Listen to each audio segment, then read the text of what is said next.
Hello friend, welcome to the channel solution. आज हम बात करने वाले हैं आपके इंटरफेरॉन के काम करने के तरीके, उनके मैकेनिज्म ऑफ एक्शन को डायग्राम और 1-to-1 वाले एनिमेशन वीडियो की मदद से।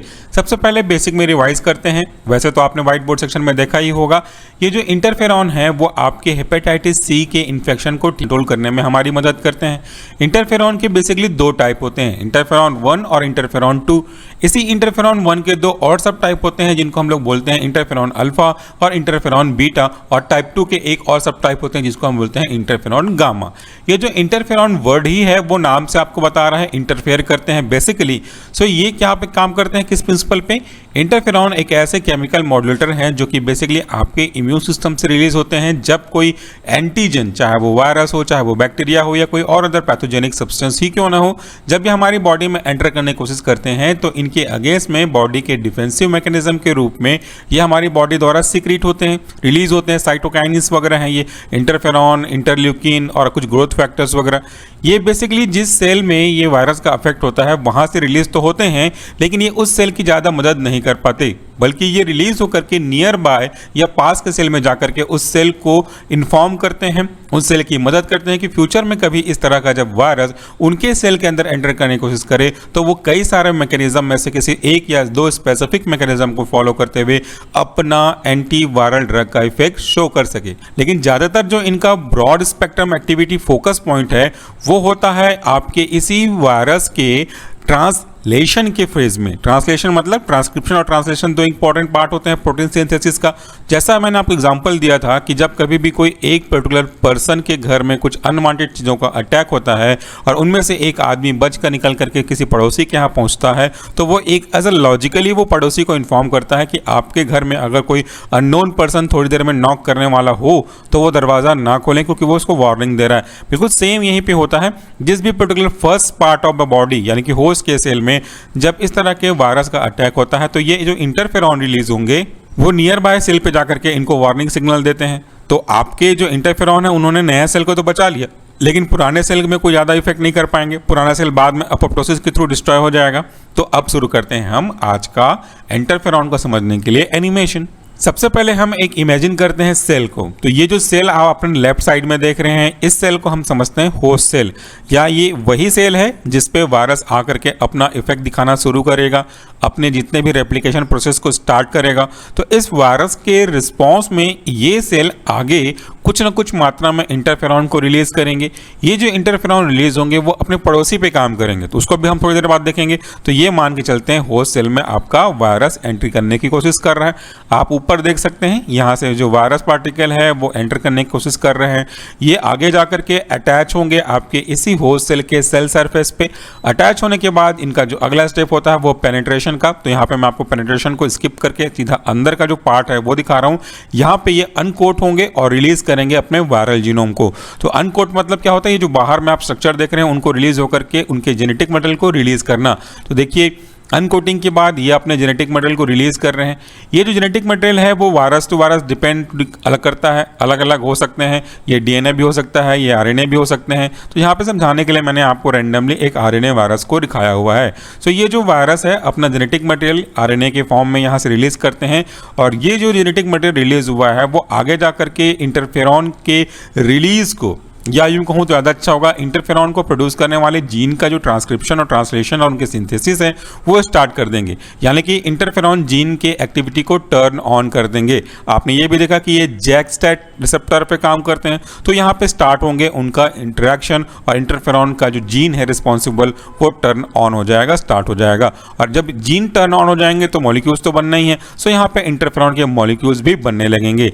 यहाँ पे इंटरफेरॉन के मॉलिक्यूल्स को समझने के लिए ये देखिए, थोड़ी देर के लिए हम ये इमेजिन करने लगे कि जैसे ही जीन टर्न ऑन हुआ, जीन का तो काम होता है स्पेसिफिक पार्ट की किसी चीज़ों को सिंथेसाइज करना उसके रेगुलेशन के अकॉर्डिंगली। तो ये अब इंटरफेरॉन के मॉलिक्यूल को सीक्रेट करना स्टार्ट कर रहा है। यहाँ पे ये बात हो गई पहले सेल की। कौन से सेल? यहाँ पे देखिए होस्ट सेल की। और होस्ट सेल ने अब के पहले वाले फेज को समझाने के लिए यहाँ तक इंटरफेरॉन के मॉलिक्यूल को सिंथेसाइज कर लिया।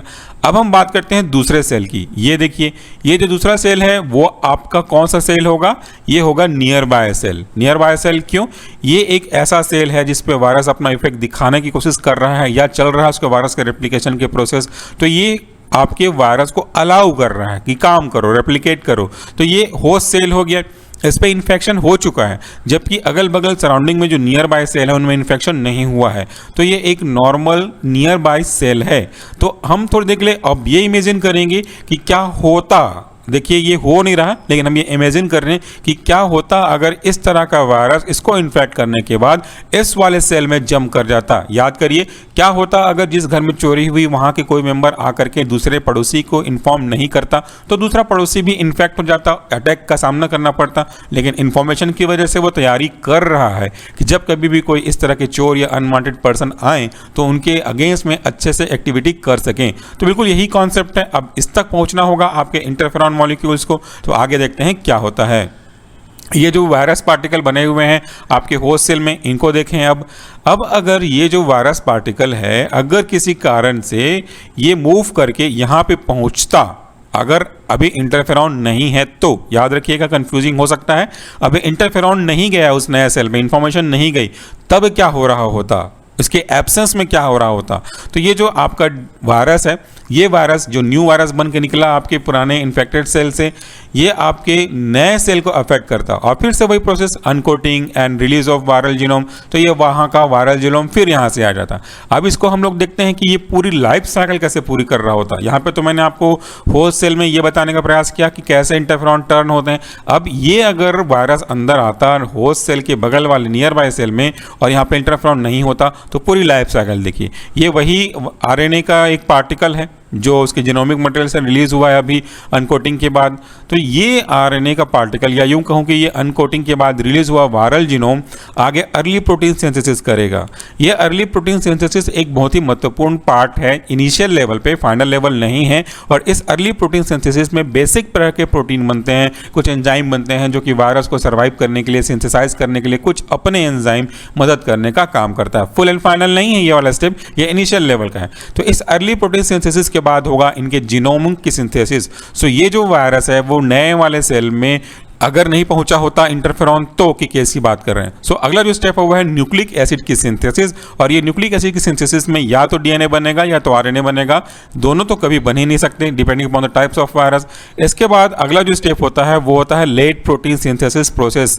इस प्रोसेस में सब कुछ डिसाइड हो जाता है कि आगे आपके वायरस का रेप्लिकेशन कैसे होना है, उसके लिए रिस्पॉन्सिबिलिटीज, उसके लिए जो बेसिक कंपोनेंट हैं, बेसिक रिक्वायरमेंट है वो कैसी पूरी होगी। यानी कि पूरा कंट्रोल होता है इसी स्टेप पे आपके वायरस के रेप्लिकेशन की। इसी में असेंबलिंग, पैकेजिंग एंड सब कुछ और होगा। तो ये जो लेट प्रोटीन सिंथेसिस होगी उसके बाद पैकेजिंग होगा, पैकेजिंग के बाद असेंबलिंग होगी और असेंबलिंग के बाद फाइनली ये जो वायरस आपका नया बना हुआ है वो रिलीज हो जाएगा और फिर से अगल बगल के किसी सेल को जाके इन्फेक्ट करेगा। ये जो पूरी कहानी आपने अभी सुनी ये तब की केस की बात है जब आपके इंटरफेरॉन आपके होस्ट सेल से रिलीज होकर के इसी नियर बाय सेल पे नहीं पहुंचे। लेकिन हमको तो पढ़ना है इंटरफेरॉन के काम करने के तरीके के बारे में। तो जब कभी भी ऐसे होस्ट सेल में इस तरह की चीज़ें बनती हैं, और हमने लास्ट में क्या देख के छोड़ा हुआ था, यहाँ पे हमने लास्ट में देख के छोड़ा हुआ कि इंटरफेरॉन मॉलिक्यूल बने हुए हैं। तो अब ये इंटरफेरॉन मॉलिक्यूल्स जो मूव करेंगे आपके होस्ट सेल से नियर बाय सेल में तब क्या होगा ये भी देख लेते हैं। अब ये जो इंटरफेरॉन मॉलिक्यूल हैं वो देखिए यहाँ से मूव करते हैं आपके नए सेल में। ये पूरी कहानी अब होगी। तो ये जो हो चुका था वो चेंज नहीं हो रहा। ऐसा होता तो कैसा होता उसकी केस मैं आपसे बता रहा हूँ। तो अब देखिए अगर इंटरफेरॉन मूव कर दिया होता आपके नियर बाय सेल में तो ये इंटरफेरॉन देखिए नीचे में मैंने लिखा है आपको वहाँ से देखिए, interferon stimulate cell to turn on the gene for antiviral protein. अगर इस सेल का इंटरफेरॉन यहाँ पे नियर बाय सेल में आता तो ये इस सेल के नियर बाय सेल के अंदर उस जीन को टर्न ऑन कर देता जो कि एंटीवायरल का काम करता, एंटीवायरल प्रोटीन बनाने का काम करता। तो अगर ये बन चुका होता या इंटरफेरॉन पहले पहुंच चुका होता, ये जो पूरा प्रोसेस आपने देखा वायरस के इस जेनेटिक मॉडल के आने से करके फाइनली यहाँ पे रिलीज होने का, इनको हमारा इंटरफेरॉन अफेक्ट करता। कैसे ये भी देख लें। अब तो चूंकि पहुंच चुका है तो ये देखिए एंटीवायरल प्रोटीन बना लिया आपके नियर बाय सेल ने after receiving the interferon molecules. अब ये जो एंटीवायरल प्रोटीन है वो इसी वायरल के रेप्लिकेशन के लिए रिस्पॉन्सिबिलिटी का पहला पार्ट, जिसको हम लोग जीनोमिक मटेरियल भी कह सकते हैं, इसको ये अफेक्ट करेगा। तो एक काम करने का तरीका ये हुआ।